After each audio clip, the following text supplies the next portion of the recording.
Jésus a marché avec ses disciples pendant 3 ans et demi. Non, il est merveilleux cet homme. Je l'aime. Jamais homme n'a existé comme lui. Jamais. Il a appelé des hommes qui étaient faibles. Des hommes sans instruction. Des hommes avec un caractère, si tu n'es pas Jésus, tu ne vas pas les supporter, tu vas les chasser. Et tu vas choisir 12 autres hommes. À un moment donné, il disait même, jusqu'à quand vous supporterai-je? Parce qu'ils n'étaient pas faciles, ces gens-là. Ils chauffaient la tête de Jésus. Parce que Jésus savait, oh my God, il savait que moi je fais un travail. J'ai confiance en mon travail. Je sais ce que ça va produire. Mais eux là, si je me base sur eux, il n'y a rien de bon qui va sortir. Parce que eux tous, ils suivaient Jésus avec leurs propres calculs et leurs propres intérêts.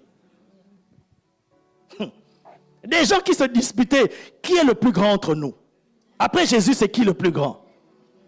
Et ils cherchaient des positionnements. Un jour, Pierre dit à Jésus, bon, on te suit, on a tout laissé. Qu'est-ce qu'on va gagner? Ils avaient leurs calculs, chacun, Jésus savait ça. Mais il les supportait parce qu'il avait confiance au travail qu'il faisait en eux.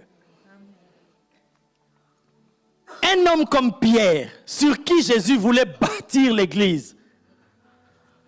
Un homme instable. Mais Jésus ne regardait pas son état. Jésus regardait à ce qu'il allait, il allait devenir par le travail qu'il fait en lui.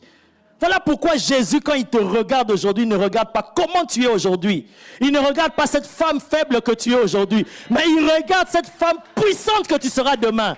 Et il te supporte. Voilà pourquoi malgré tout ce que tu fais un peu de bizarre, il ne te rejette pas. Parce qu'il sait qu'il y a un travail qu'il est en train de faire en toi.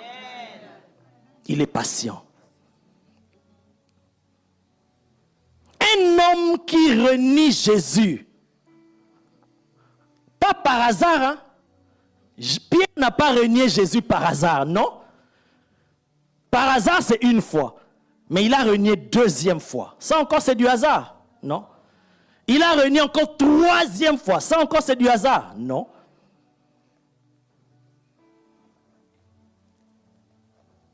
Et laissez-moi vous faire remarquer ceci.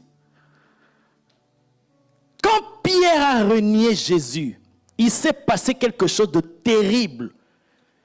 D'une attaque terrible du monde spirituel pour détruire le plan de l'Église. Parce que quand vous lisez dans la Bible, je n'ai pas le temps de donner ces versets-là. Quand Pierre a renié Jésus, il n'a pas simplement dit non, je ne le connais pas. La Bible dit, il a fait des imprécations pour renier Jésus.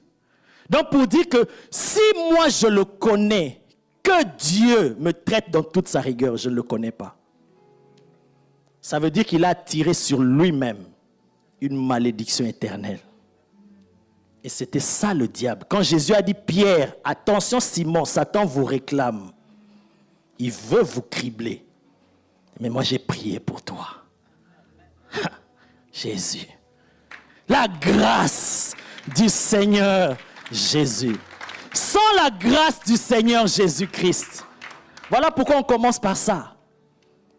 La grâce du Seigneur Jésus. Et Jésus savait ce que Pierre allait faire. Mais malgré ça, il a continué à aimer. Et il a laissé son choix sur Pierre. Parce qu'il savait ce que Pierre allait devenir demain. Parce qu'il comptait sur lui-même. Sur sa grâce sur Pierre. Pierre a juré. Et il a fait des imprécations. Lisez ça dans la Bible. Il a dit que, donc ça veut dire que Dieu me traite dans toute sa rigueur si je le connais. Et Pierre, comprenant ce qui s'était passé, lui-même, il savait que là, ce que je viens de faire, c'est fini pour moi. Je suis irrécupérable. Voilà pourquoi il est retourné à la pêche.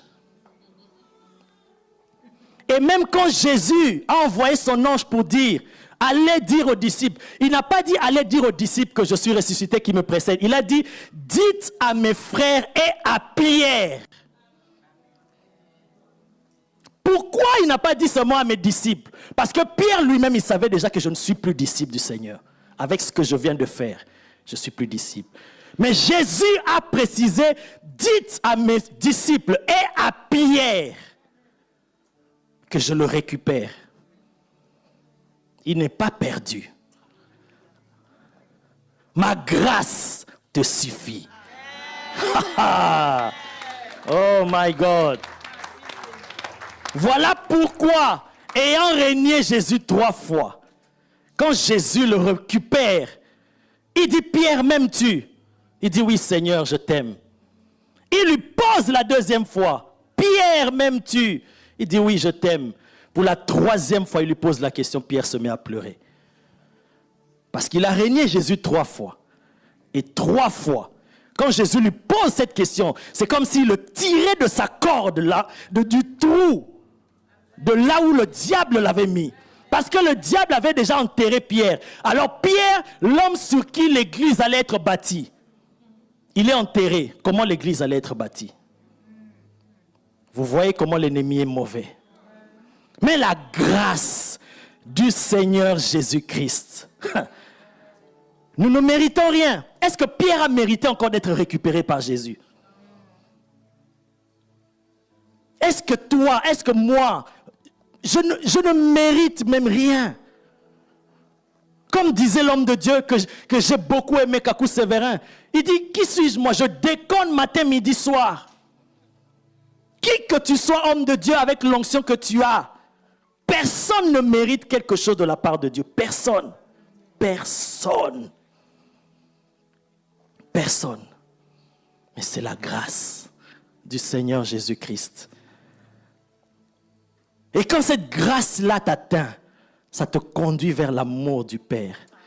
Et quand l'amour du Père commence à t'arroser, my God, cet amour-là te lave, te récupère, te purifie, te sanctifie et te met à sa droite. Et il commence à te transmettre sa nature. Il commence à te donner son onction. Il commence à te donner son pouvoir. Et il commence à te partager ce qu'il a. C'est ça ce qu'on appelle la communion. L'union commune. Que tu deviennes un avec le Père. Jésus a dit, moi et le Père, nous sommes un. Et dans la prière de Jean 17, il dit, je prie pour qu'eux aussi soient un. Comme toi et moi, nous sommes un. Et lorsqu'ils sont un, quand ils sont en moi, eux en moi en toi, nous devenons un.